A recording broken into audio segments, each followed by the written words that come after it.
Welcome to Season 3 of the Questions With podcast, hosted by Quest Ventures, the top venture capital fund in Asia. I am your host, April Vano, and through this season, I aim to uncover inspiring stories of notable entrepreneurs across Asia who have incorporated ESG values and achieving impact into their business model. Follow me on a journey of discovery as I speak to accomplished entrepreneurs from various sectors ranging from fashion to finance. Education has long been associated with being a tool for change and development. The importance of knowledge sharing has been made even more apparent in modern times, especially in the context of the fast-evolving nature of technology. Being left behind in the development curve then becomes a harsh reality that some communities experience more than others. Over at Hatch, it was one man's mission to change this reality for these underserved communities. On this episode, we have the honor to speak to Victor Zhu, the founder of Hatch. With a firm belief that we are about as strong as our weakest link, Victor and his team at Hatch have embarked on a mission to make digital and design opportunities accessible for all since 2018. Through Hatch Academy and Hatch Media House, they have impacted both individuals and businesses navigate their digital design and marketing journeys. Today, I hope to uncover Hatch's winning strategy for balancing social impact and growth. Let's welcome Victor. Hi, Victor, to This is Quest with podcast. Please introduce yourself and great to meet you.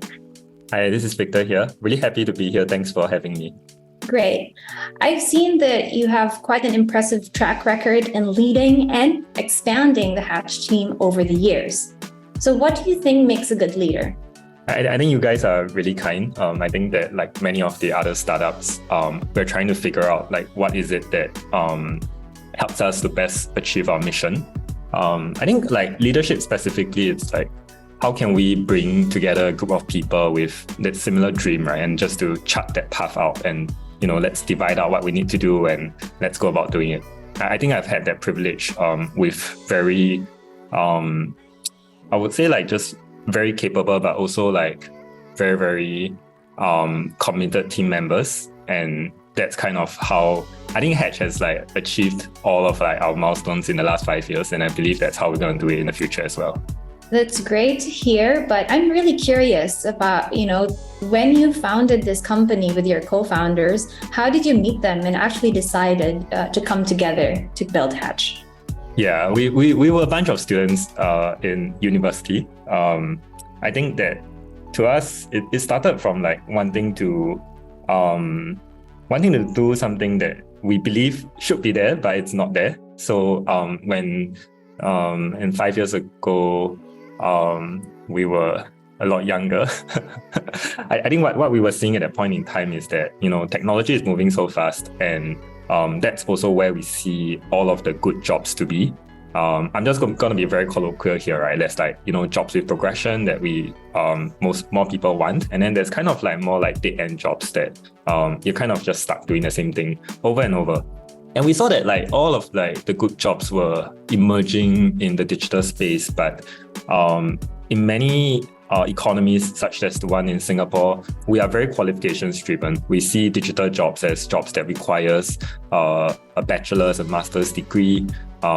And correspondingly, right, like in Singapore, we have like, there are certain like jobs that you go for if you don't have those. And I think that didn't really sit right for my friends and I.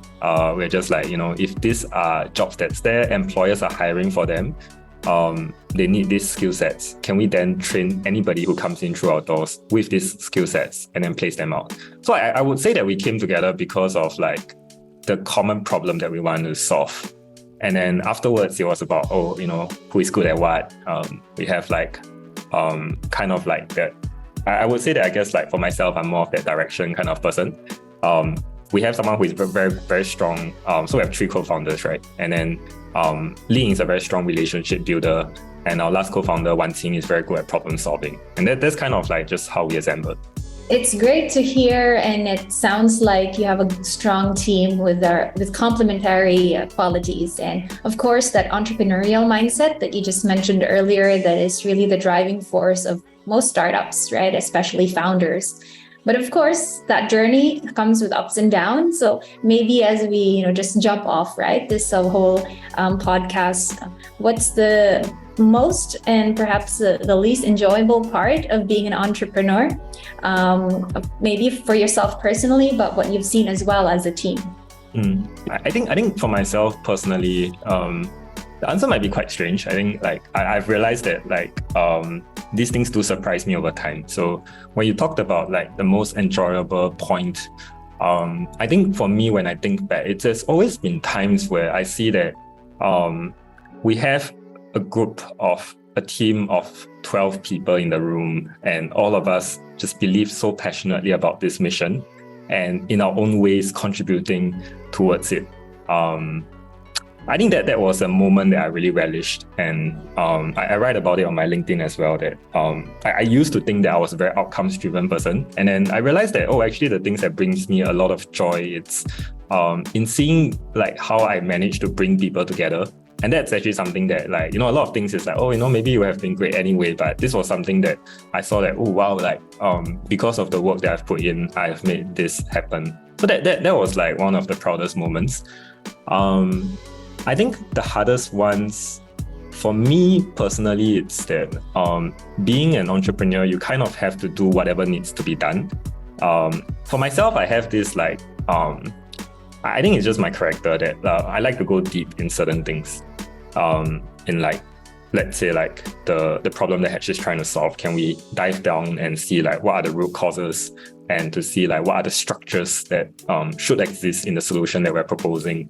And those are things that brings me a lot of energy. But at the same time, it's when you run a business, you have to do everything. You have to go from all of that big picture stuff, right, to all of our office aircon is broken, or oh yes, we need to figure out what's the most effective HR tool. I think there was kind of this transition stage where we moved from a 5-man company to a 10-man company. And I think with that, you also have to make sure that a lot of your processes and systems matches up to a larger size team as well. So that was something that I know that I didn't enjoy doing. I know it had to be done. And I think as founders, we find ways to get it done, but that wasn't something that I enjoyed.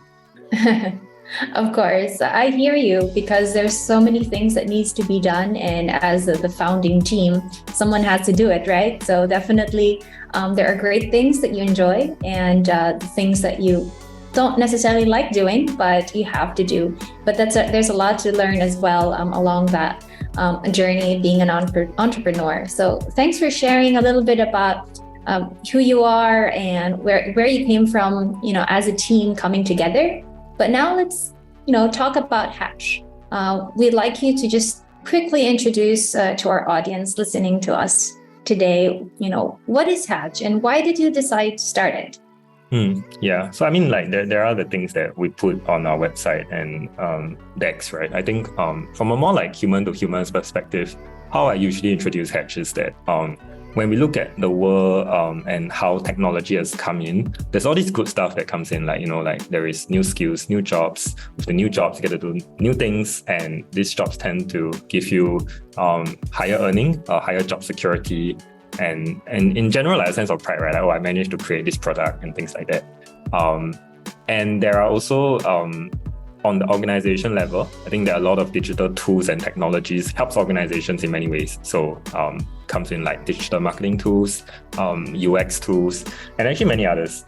So where Hatch is I think we see ourselves as how can we make sure that these good things that come from technology gets translated to every individual, to every organization.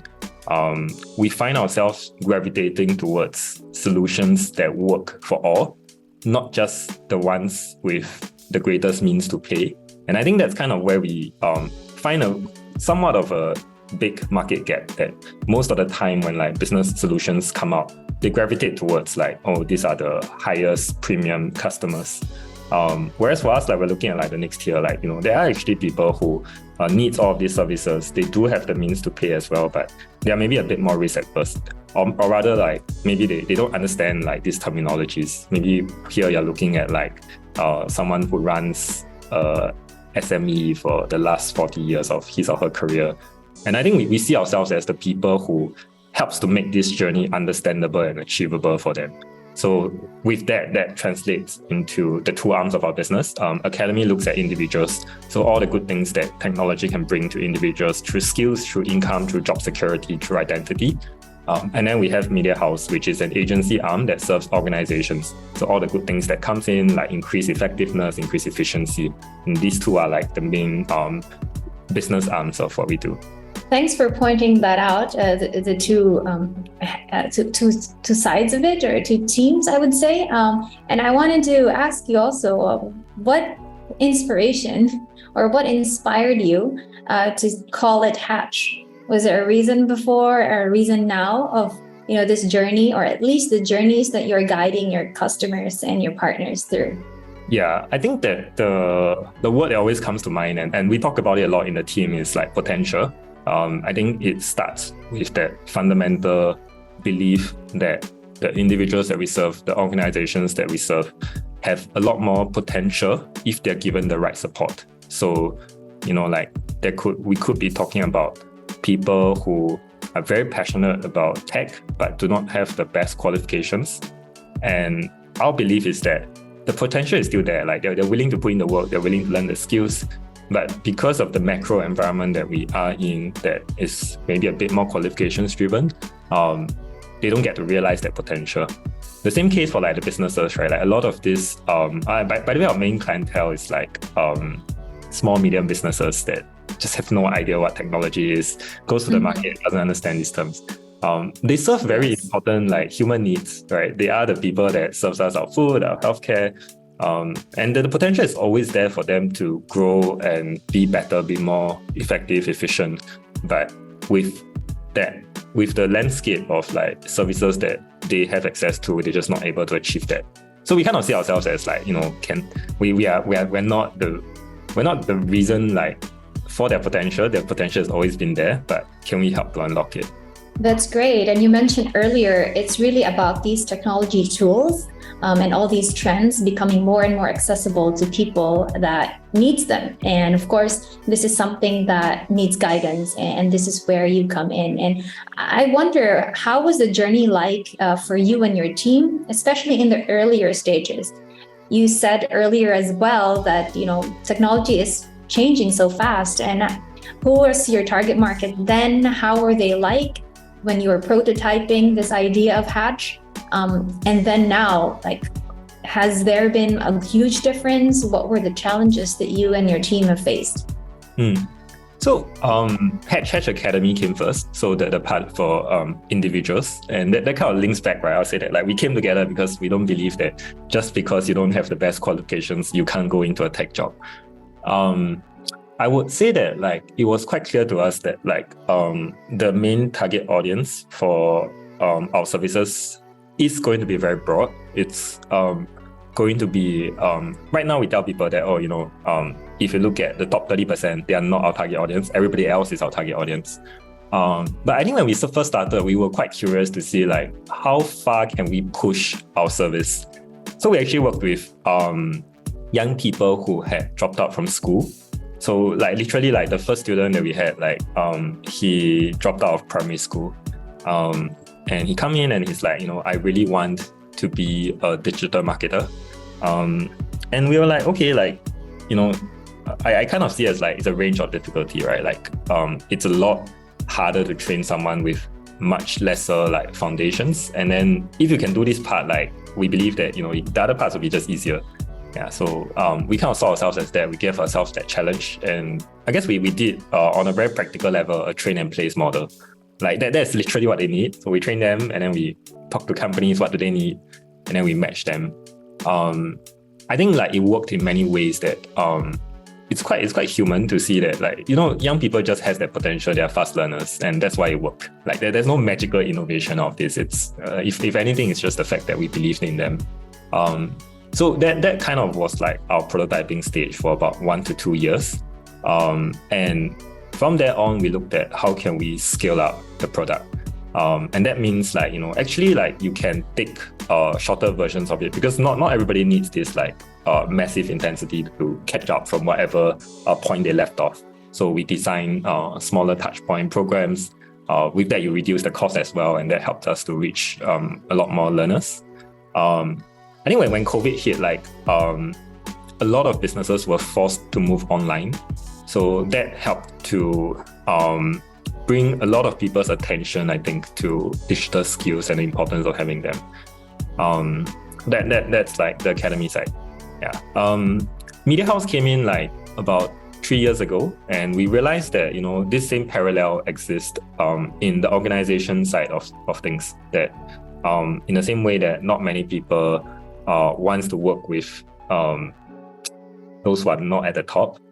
We also see that in the agency space, right? Like everybody is gunning for like those like brand name corporates and large organizations with big budgets. But no one is looking at like the massive majority of people out there who are kind of struggling and are willing to pay for your products, but they're just lost. And I mean, it does, I can kind of understand why it does take a lot more patience, a lot more time, and you do need to make your products a lot more accessible. But that's kind of like the problem statement that we had with Media House, and we built from there. So right now, at this stage, we've kind of had like a good sense of like how the learners market is and how the organization's market is. So that's like from the beginnings to present. Yes. No, thank you for that. And definitely it shows how you have adapted to the times and really addressed a problem that's being faced by the market. And hopefully, moving forward, this is something that you will see, alongside the growth of the company. So what is your vision now? Like, how is Hatch's journey going forward, given, the context that we're in and where you are at now? Where do you want to go? Yeah, I think the mission hasn't changed much. I mentioned that like we name ourselves Hatch because like we believe that the potential always exists out there, and it's kind of like just needing someone to come in and like unlock it. We would love to be that person we would love to be that company for as many individuals and organizations as possible. So I think like, growth here looks a lot at like understanding the user profiles more. Sometimes the user profiles are only like slightly different, and in that case, like maybe the same product works, right? And then sometimes you realize that actually there are two user groups out there. So can we put some of the services as an add-on feature? I think that's the bulk of the product work that we are working on. I would say that moving forward, we are focused on the aspect of scalability. Kind of like I think that the utility of what we do, because of the nature of what we do, right? It's very clear cut and it's very immediate. Like people get better jobs, like organizations like no longer struggle with stuff. I don't think we've fully figured out the scalability side yet. It's still quite time consuming. And I think we're looking at like how can we build on this from now on.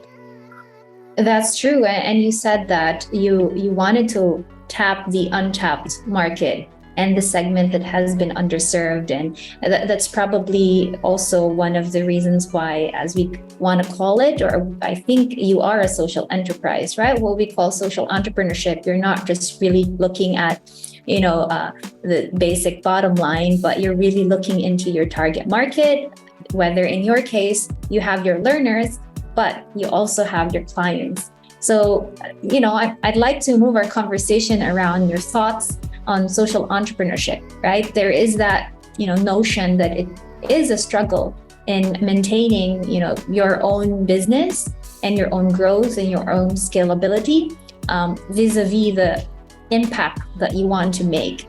So, how are you taking on that balancing act, you yourself as a social entrepreneur? Yeah, actually, I think that the conversation that we've been having is a very good lead up to this. I do think, and we do reflect on this as a team, right? I do think that a large part of where Hatch is right now and why we are strong as an organization is because we served the unserved. I mean, we could have came in as like another training academy or another agency, but I frankly don't think that we could have differentiated ourselves as much as the path that we did take, which is, can we look at the people who are not served, right? So in my world, I think that impact when designed and understood correctly is a very powerful force for business. In Hatch case, it manifests in basically being able to have a very well differentiated product for this group that your other competitors can't just easily come into, right? So I think that on the topic of balancing business and impact, the way that I see it is that as any organization, we got to focus on creating value. So value to us, it's what's the good, what's the outcomes what's the difference that we made to somebody else. You can create value to anybody, right? You can create value to organizations who are rich, who are not rich, right? So we look first as what is all the value that we can create. And then I think doing a social enterprise, you have that second step, which is how do you monetize the value? And then in terms of monetizing, you need to look at, with this value that you're bringing, who is the best person to monetize it with? Sometimes it's with the person receiving the value, sometimes it's somebody else. So I think breaking it down into these two steps helps to make this question of balance a lot easier. That then you have value that you realize you can create, but you can't monetize. And then we think about, what can we do with this? Maybe Hatch is not the best organization, but with the knowledge that we have on how this value is created, can we give to somebody else to do? Or the best case scenario, you have value that is monetized. And there is also the case that you realize that, actually you're not creating value. And then that's the time they say, okay, let's pivot out of this product and then we do something else. Yeah, that's very interesting. And given that Hatch is both, an education platform as well as a provider, right, for these services to your clients, I'm sure that's even doubly, a challenge for you. But maybe if you can elaborate on specific cases, right, to showcase also what these roadblocks or challenges that you and your team have really faced, and how did you really try to adapt and still overcome them. Yeah. So I think that we, as a team, we look at our target audience on both the individuals and organizations front, right? As kind of there's two kind of groups. There is kind of the groups that need the most support. In terms of individuals, it's the lowest income levels, or the ones who face a lot of structural environmental issues. There is also the organizations that just don't have the budget for anything, right? So that's the first group, right? And then the second group we kind of see as the sandwich group, which they're not going to be the people with the biggest budgets, with the biggest purchasing power, but they are people that if you can help them to de-risk the decision that they're making, whether it's an upskilling course or a digital capability building project, they're going to pay you for whatever value that you're providing them. So our approach is first looking at this group separately. I'll start with the sandwich, the in-between group. I think what we realize is that a lot of de-risking for these stakeholders look like helping them to outline the journey that they're going to go through, what the end returns are on their investment. And also just to be very frank with them on what are the ways where this might not go well. There is, let's say someone wants to enter into digital marketing, is to outline to this person here is what we have, the data that we have for learners who have graduated. Here's what they immediately earn. Here's what they earned 2 years later. And at the same time, there is this certain percentage who goes back to another industry and don't enter into digital marketing. I think that having this information helps this group a lot. And I think that is currently lacking in a lot of the services in the market. So that's the group that actually has the means to pay. Yeah. So I think when we look at the second group, which is the group that actually don't have the means to pay, I think first it's important to recognize that they will never have the means to pay. I think there's a few of us, there's some people who is they should pay because they're benefiting, but let's be real, they're never gonna pay because they have no money, right? So what we do is we rely a lot on partnerships, and the partnerships come from the answer to the question of beyond these individuals who benefit, who else benefits from the work that Hatch does with them. In our case, we have found quite a lot of answers on the fronts of foundations supporting education initiatives. So they come in because they believe in education being a force of social mobility. They like to see people prosper, right? It's very human things. And also governments. We realized that for government's case, like there is the aspect of like workforce productivity, but also at the same time, it's like recognizing that a lot of times being poor is quite intergenerational. And when Hedge can come in with kind of like the growth career prospects of a digital job, that actually helps to address a large part of this intergenerational part. You break this cycle, right? I mean, it's a big word. I don't think we see it for all learners, but in the ones that we do, like we really see it, and I think that's a large part of like why many of us want to do this work. So on that front, like you get funders who, in this case, could be foundations, could be the government, to fund for these programs. So in a way, it's like what I've just outlined is like what I was talking about, right? Like you look at first, like what is the value that you do, and then you look at how you monetize it. Some can be monetized directly with the people benefiting, and some is monetized somewhere else. Yeah, I mean, thank you for elaborating and outlining that. And definitely, maybe if we zoom out, right? Of course, that was your vision or, your ongoing mission as Hatch. But you kept saying, or outlining the importance of finding partners and, others who will see value in the work that you do as a social entrepreneur. So, finding more people, more stakeholders, more investors takes a lot of work as well. And building an ecosystem that supports social enterprises is also a big challenge. What do you hope to see change or improve, right, in Singapore, but even globally when it comes to social entrepreneurship? Yeah, I think that a lot of social enterprises ourselves, like we don't fully agree on like what a social enterprise is. I think that in itself creates like some challenges here and there.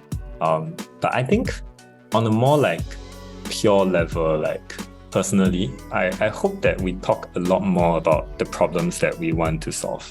Indeed. I think a large part of this comes from like my own experience of like how Hedge started out.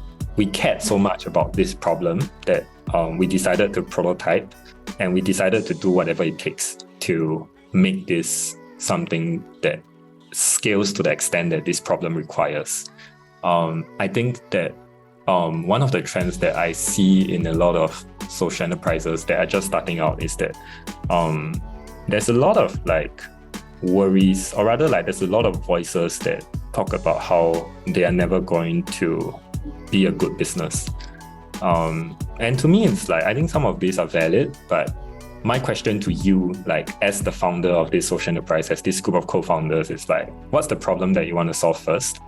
Personally, I think that like if you build out a prototype to something that you want to solve, and if this thing that you're doing really creates value, then it's about finding ways to capture this value. I do believe that most of the time, you can capture this value in the form of a business. But if you can't, then so what, right? Like build it into a charity, right? Build it into an IPC in Singapore.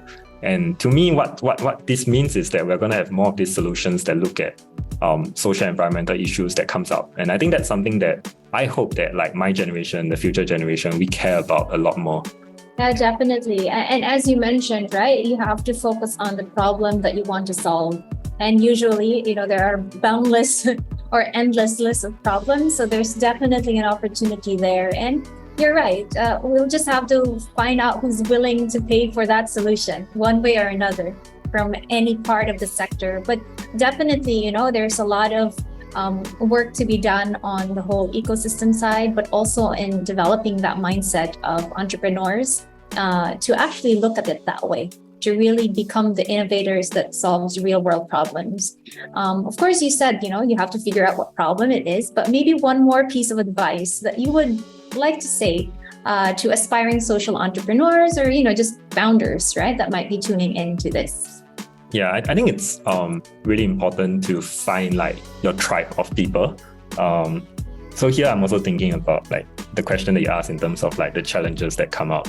I found that personally, like the best source of support and advice is from other founders themselves, especially the ones that like you truly look up to. So here, I mean like, don't go and find like the biggest business that exists in your sector, right? Because they're not doing what you want to do. Find the people that really agrees with you on like a values level. Like if you had changed your approach completely, right, to solve this same problem, because you learned something, that these are the people who would still stand behind and back you. I think it's important to find this group of people. To find this group of people, I think it's a lot of like being very authentic and honest about what is it that you're trying to solve. I know this is a Quest podcast. I do want to say that like Quest has been like that kind of like, James has been kind of that person that started off the conversation with us in like, what is the problem that you want to solve, right? And then we talk about it and we're like, this is something that we really believe in. We feel that it's not right, and we feel that there is a solution. And that's kind of like the journey has been, right? At each stage is about, how are you solving this problem differently now? Is this still the same problem that you're trying to solve? And I think on a practical front, it's like, how can I help, right? But I think the important thing is that find people who aligns with you on a values level. And I found that like every time I turn to them, like I feel a lot better, I feel a lot sense of support, and I get a lot more clarity on like what to do next.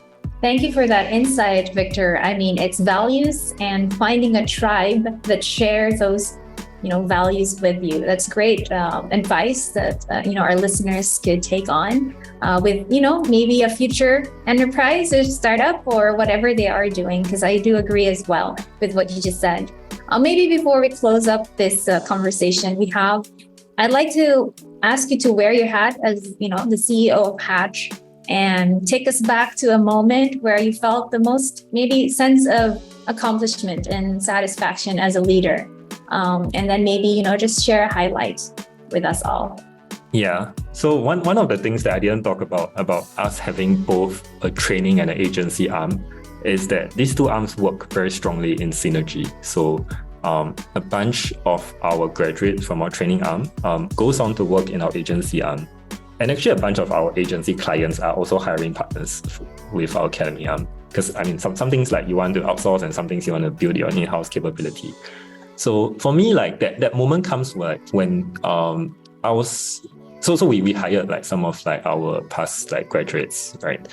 And I think like it was in seeing the growth that they go through, like because we do both the training and like the agency arm. So from the training side, where they started out, right, where their starting point is, and then you see their growth through the program. They learn stuff, and then they come into Hatch Media House. They work on projects. There was this one point like we actually we had like a client meeting. Usually like when the graduates come in, like they don't take the client meetings, right? But we felt that this individual like was ready, and we just like, okay, why don't you take this client meeting? And I think that like what we saw was that the person really delivered, and that person like really, that there are some times that like you grow, and then there is the times where you also register your growth, and then the person realized that, wow, this is something that I do right now that I couldn't have done 6 months prior. For me, that was one of the proudest moments, because you really see like that value that we managed to do, and I believe that this value exists even in like the students that we place into other companies. But I think it's a real privilege, like now that we have this part of our, like hiring them ourselves, to really witness this full growth. Kudos to your team being able to also grow. Hatch itself has grown, and just listening to that note that you just said is really fascinating, because you're trying to grow others in in their careers, in their skill sets. You're also trying to grow companies or SMEs that are trying to really keep up with all the technology and the digital transformation out there to keep in shape as a business. And you yourself, you're growing as a social entrepreneur. Your team is growing, and the people around you is growing. So I really love that, and I think that's a great way to also wrap things up with with this conversation with you. I wish there was more time, but this has been a really great one. Thank you for sharing your insights, Victor. I really hope all the best for you and your team. And like I said, watching out for even more growth from Hatch. So to everyone listening, thank you so much for tuning into this episode of Questions with Hatch. If featuring the company's founder, Victor Zhu. So for more episodes like this, be sure to hit the follow button on whichever platform you are listening from, and we'll see you next time. I'm your host, April Ong Vano.